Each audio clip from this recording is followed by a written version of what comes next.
Hello friends, स्वागत है आपके आपकी यूट्यूब चैनल अभी स्टडी पर। तो आज के इस क्लास में हिंदी वर्णिका के फर्स्ट चैप्टर दही वाली मगम्मा को वन शॉट में ख़त्म करने वाले हैं। पार्ट 1, पार्ट 2, पार्ट 3 लग सकता है क्योंकि ये चैप्टर लॉन्ग है और उसको इजी तरीके में समझाने में इस वीडियो में लास्ट तक बने रहिए। और इस वीडियो को एक लाइक करके चैनल को सब्सक्राइब करके अपने दोस्तों के पास शेयर जरूर से कीजिएगा। तो चलिए सेशन को स्टार्ट करते हैं। इस चैप्टर का नाम है दही वाली मगम्मा। दही वाली मगम्मा। और ये कहानी कन्नड़ भाषा से उद्धित है। कन्नड़ भाषा से उद्धित है और इस चैप्टर के रचनाकार हैं श्रीनिवास जी। श्रीनिवास जी और इनका पूरा नाम है मास्ती वैकेंटस अयंगार। और इनका जन्म और जन्म स्थान देखते हैं। आइए इनका अब जन्म और जन्म स्थान देखते हैं। इनका 6 जून 1891 ईस्वी में इनका जन्म हुआ था और ये इनका जन्म स्थान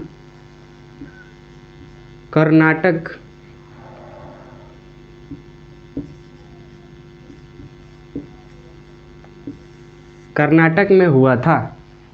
इनका जन्म स्थान और जन्म, इनका जन्म 6 जून 1891 ईस्वी में और इनका जन्म स्थान कर्नाटक में हुआ था। अब आते हैं इस कहानी को हिंदी में अनुवादक B.R.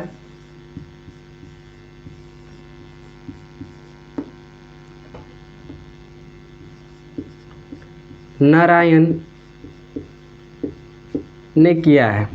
इसे ऑब्जेक्टिव 2-3 बन सकते हैं कि दही वाली मगम्मा किस भाषा से उद्धित है। तो आप बोल सकते हैं कि दही वाली मगम्मा कन्नड़ भाषा से उद्धित है और इस कहानी के रचनाकार श्रीनिवास जी हैं और इनका पूरा नाम मस्तिष्क वैकेंटस अयंगार है और इनका जन्म 6 जून 1891 ईस्वी में हुआ था और इनका जन्म स्थान कर्नाटक के कोलार जिला में स्थित है। कर्नाटक के कोलार जिला में स्थित है और इस कहानी के अनुवादक B.R. नारायण जी हैं। नेक्स्ट पैराग्राफ है, साहित्य अकादमी पुरस्कार श्रीनिवास जी को कब मिला था। ये ऑब्जेक्टिव में क्वेश्चन बिहार बोर्ड बना सकता है। तो आप क्या बोलेंगे, 1968 में। ये बोलेगा कि साहित्य अकादमी पुरस्कार श्रीनिवास जी को कब पुरस्कारित किया गया था। तो आप बोलेंगे 1968 में, ठीक है। और किस रचना करने से उनको साहित्य अकादमी पुरस्कार मिला था। तो आप बोलेंगे सन्ना कथेगोलू, ठीक है। अब हमारा नेक्स्ट आता है कन्नड़ साहित्य के सर्वाधिक प्रतिष्ठित रचनाकारों में से एक हैं। बिहार बोर्ड ऐसे क्वेश्चन पूछ सकता है कि कन्नड़ साहित्य के सबसे सर्वश्रेष्ठ एवं सबसे सर्वाधिक प्रतिष्ठित रचनाकारों में से रचनाकार कौन है और चार ऑप्शन दे देगा। तो आप उसमें से टिक कीजिएगा श्रीनिवास जी, ठीक है। नेक्स्ट आता है यह कहानी कन्नड़ कहानी है। ये कहानी कन्नड़ कहानी है। नेशनल बुक ट्रस्ट इंडिया से संभार ली गई है। कोई भी स्टोरी बिहार बोर्ड अपने बुक में देता है तो किसी न किसी, तो आइए इस चैप्टर को हम कैरेक्टर के हिसाब से समझते हैं और आप इस स्टोरी को फील करके समझिएगा, इससे आपको अच्छा से समझ में आए, ठीक है। इसमें 4 कैरेक्टर है, 4 कैरेक्टर नहीं बोल सकते, इसमें 4 परिवार हैं, ठीक है। एक है कहानी का मुख्य पात्र जिसे बोल सकते हैं मगम्मा। ये है मगम्मा। नेक्स्ट आता है मगम्मा की बहू।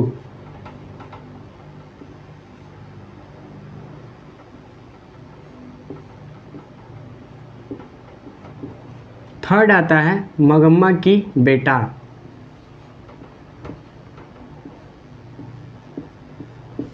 और फोर्थ कैरेक्टर में आता है मगम्मा की पोता।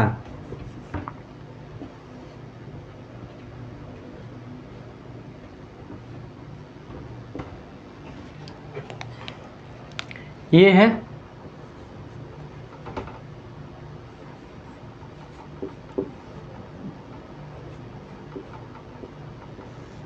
मगम्मा और ये है मगम्मा की बहू नजम्मा और ये है मगम्मा का बेटा जिसका कोई नाम स्टोरी में नहीं दिया गया है, जिसे लिख सकते हैं मगम्मा का बेटा।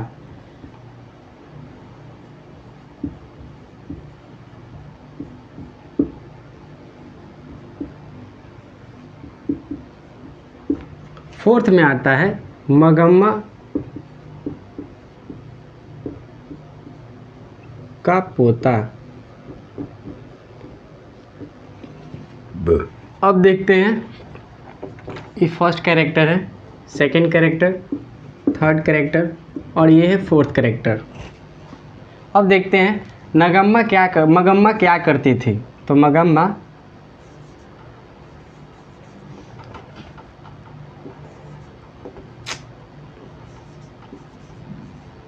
दही बेचती थी। मगम्मा का गांव कहाँ था? मगम्मा का गांव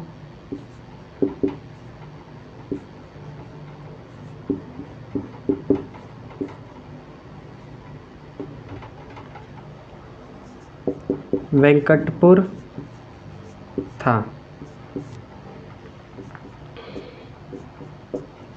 थर्ड में आता है मगम्मा क्या खाती थी? मगम्मा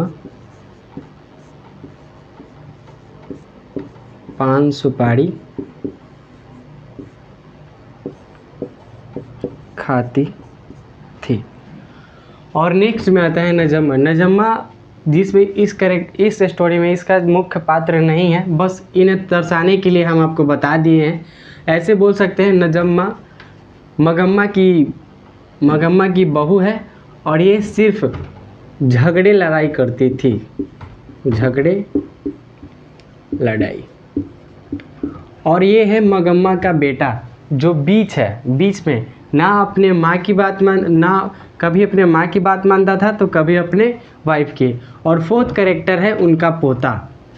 तो इस स्टोरी को आप फील करके समझिएगा तो ज़्यादा बेटर रहेगा। तो आप सबसे एक रिक्वेस्ट है, इस वीडियो को एक लाइक करके चैनल को सब्सक्राइब कर दीजिएगा। तो ये स्टोरी को अब समझते हैं। तो देखिए, एक औरत है मगम्मा जो कि एक विधवा औरत है, ठीक है, जो कि एक विधवा औरत है। विधवा उसे बोलते हैं जिसका पति ना होता है, ठीक है, और विधुर उसे बोलते हैं जिसकी पत्नी ना होती है। तो ये ऑब्जेक्टिव शायद पूछ दे, इसलिए हम आपको बता दिए। जिसका पति नहीं होता है वो विधवा होता है, जिसका पत्नी नहीं होता है वो विधुर कहलाता है। तो ठीक है, तो समझते हैं।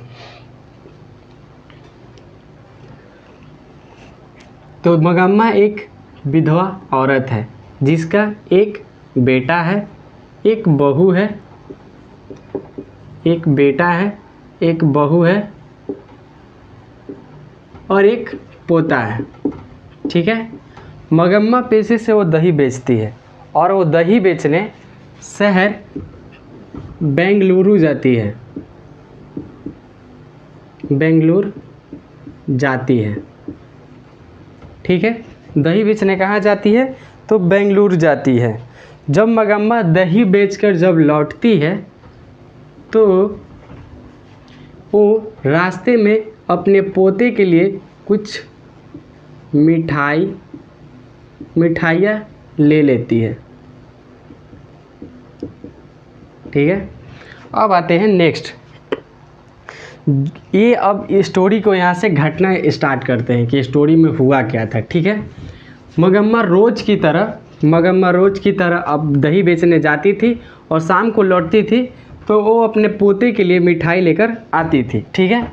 एक दिन की बात है कि मगम्मा जब दही बेचकर लौट के आ रही थी तो अपने पोता के देखती है कि उसकी जो बहू है नजम्मा वो अपने बेटे यानी मगम्मा की पोते को मार रही है, पीट रही है। तो मगम्मा बोलती है, क्यों रे राक्षसी, इस छोटे से बच्चे को क्यों मार रही है। तो बोर्ड पूछ भी सकता है कि मगम्मा क्या बोलती थी। नजम्मा जब मार रही थी अपने बेटे को तो क्या बोलती है मगम्मा। तो बोलती है, क्यों रे राक्षसी,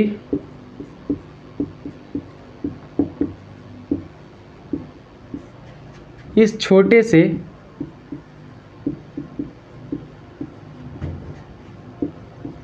बच्चे को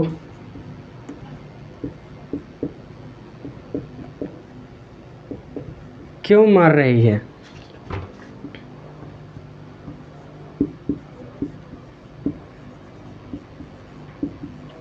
ठीक है। तब वो बोलती है, उसकी बहू, जो उनकी बहू है, वो बोलती है, क्या अपने बेटे को मारने का भी हक नहीं है। इस बात को लेकर आप समझ सकते हैं कि जब सास बहू लड़ती है तो आप अपने मोहल्ले या अपने गांव में देखते हैं कि बात बहुत बड़ी हो जाती है। तो इसलिए जब वो इतनी बात बोलती है, क्या मेरे अपने मतलब जो बच्चे हैं वो जो खचराई कर रहे हैं, जिसको भोजपुरी भाषा में बोलते हैं खचराई कर रहे थे, क्या उनको हमको मारने का भी हक नहीं है। तो ऐसी बातों पर जब उन दोनों में हो जाता है लड़ाई झगड़े हो जाते हैं। तो ऐसे में मगम्मा और नजम्मा दोनों अलग अलग हो जाती हैं, जिसमें उनका जो बेटा होता है वो कुछ बोलता नहीं है। मगम्मा और नजम्मा अलग अलग हो जाते हैं और दोनों अलग अलग अपना अपना खाना बनाने लगते हैं। क्या बनाने लगते हैं? खाना। ये भी अपना खाना अलग बनाते हैं और ये भी अपना खाना अलग बनाते हैं। और रोज़ की तरह फिर से मगम्मा अपना दही बेचने चली जाती है। अब हमारा आता है पार्ट 2।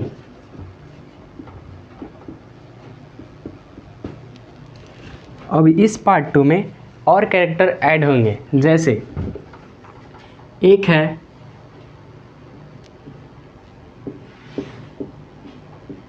जो कि बुढ़िया औरत है, ये है माजी।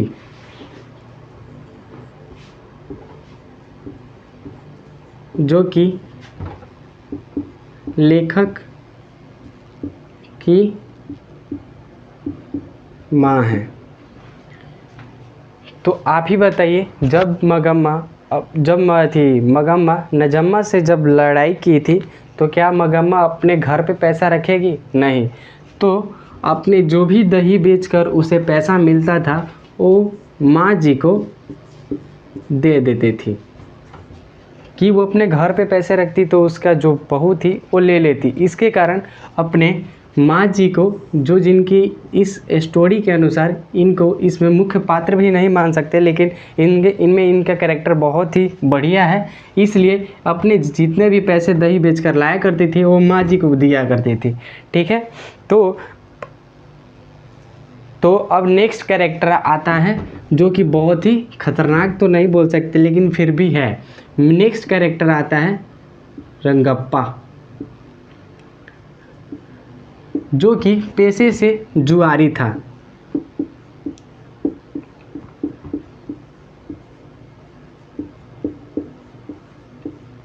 और वो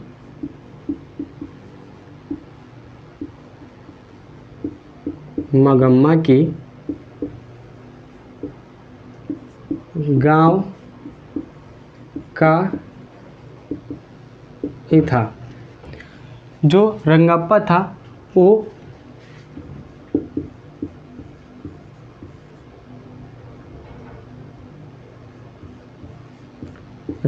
था वो पेशे से जुआरी था और वो जुआ खेलता था, नशेबाजी करता था और वो मगम्मा की गांव का ही था। जब उसको पता चला कि वो अपने बहू से जब वो लड़ाई झगड़े की है तो उसको पता था कि शाम को जब दही बेचकर आती थी तो उसके पास तो पैसे होंगे, इसके वजह से उस मगम्मा की रंगप्पा पीछा करने लगता है। ठीक है। जब मगम्मा दही बेचकर जाती थी तो रंगप्पा उसका पीछा करता था। ठीक है। तो प्रथम दिन यानी पहला दिन वो मगम्मा से खैनी में जो चूना लगाया जाता है, चूना, वो मांगता है कि मगम्मा मुझे चूना दो, तो मगम्मा उसे दे देती है। लेकिन फिर दूसरे दिन मगम्मा से कहता है कि मगम्मा तू अपने पैसे इधर उधर गारने की वजह तुम मुझे उधार दे दे। लेकिन मगम्मा जो है उसे भाव नहीं देती थी, ठीक है। तो ऐसे में वो जब अपने पैसे को खर्च नहीं कर रही थी तो वो सोची कि क्यों ना हम उसे ब्लाउज सिला ले, जो कि 8 रुपये का था, और ब्लाउज का जो कपड़ा था वो था मखमल का, ठीक है। अब आता है इस स्टोरी के एंडिंग पार्ट 3। अब पार्ट 3 में तब मगम्मा जब रंगप्पा मगम्मा की पीछा करता है और वो पैसे मांगता है उधार, तब ये बात उसकी बहू नजम्मा को पता चलता है कि एक जुआरी है जो रंगप्पा है और इसके सास के पीछे पड़ा हुआ है, और उसको शक भी होता है कि वो शायद अपने पैसे जो दही बेचकर कमा रही है, वो शायद अपने पैसे जुआरी को ना दे दे, इसलिए उसकी सास उसके साथ अब रहना चाहती है, क्योंकि उसके मन में लालच आ जाता है। फिर उसका एक शातिर दिमाग आता है कि क्यों ना हम अपने बेटे को, जो मगम्मा की पोता है, उसे बोलती है उसकी बहू कि तुम जाओ दादी के पास, तो अपने जाओ, और मैं कितना भी तुम्हें बोलूँ कि तुम आओ तो तुम आना मत, ठीक है। तो वैसे ही मगम्मा हर रोज़ के दिन दही बेचने जाती थी और वहाँ से शाम को लौट आती थी। तो वो बच्चा जो मगम्मा की पोता है, वो मगम्मा के पास जाता है, तो मगम्मा उसे मिठाई खिलाती थी। क्या खिलाती थी? मिठाई। तो जब शाम हुआ तो मगम्मा बोली कि तुम अपने मम्मी के पास चले जाओ। तो बच्चा बोलता है कि नहीं मैं नहीं जाऊंगा। तो फिर बोलती है कि ठीक है तुम यहीं पे सो जाओ। फिर कल होता है और मगम्मा हर रोज़ की तरह फिर से दही बेचने जा रही थी, तो बोली कि अब तो चल जाओ। तो वो नहीं आ रहा था। तो वो जब नहीं आ रहा था तो और उस बच्चे को लेने आती है जो मगम्मा की पोता है, ठीक है। तो मगम्मा की पोता को आती है उसकी जब बहू लेने, तो बोलती है कि माँ जी मुझे माफ़ कर दीजिए, आप अब जैसे बोलिएगा मैं वैसे करूँगा, ठीक है। तो जब ये बोलती है तो कुछ दिन बाद नजम्मा मगम्मा को बोलती है, यानी अपने बहू सास को बोलती है कि माँ जी आप अब मान जाइएगा, आप अब बूढ़ी हो गई है, अब से दही बेचने मैं जाऊँगा। तो वैसे ही उन दोनों में संबंध अच्छे हो गए। और फिर कुछ दिन बाद मगम्मा और नजम्मा दोनों एक दिन साथ में दही बेचने जाती है। फिर वहाँ लेखक की माँ, जो माँ जी कहती थी मगम्मा, उसके पास जाती है और बोलती है कि देखिए माँ जी, यही मेरी बहू है जिससे हमें कभी कभी लड़ाई हो जाती थी। और इस स्टोरी को द एंड यहीं पे करते हैं। अब उम्मीद है कि आपको अच्छा से समझ में आया होगा, और इस वीडियो को एक लाइक करके, चैनल को सब्सक्राइब करके आप इस वीडियो को शेयर ज़रूर से कर दीजिएगा।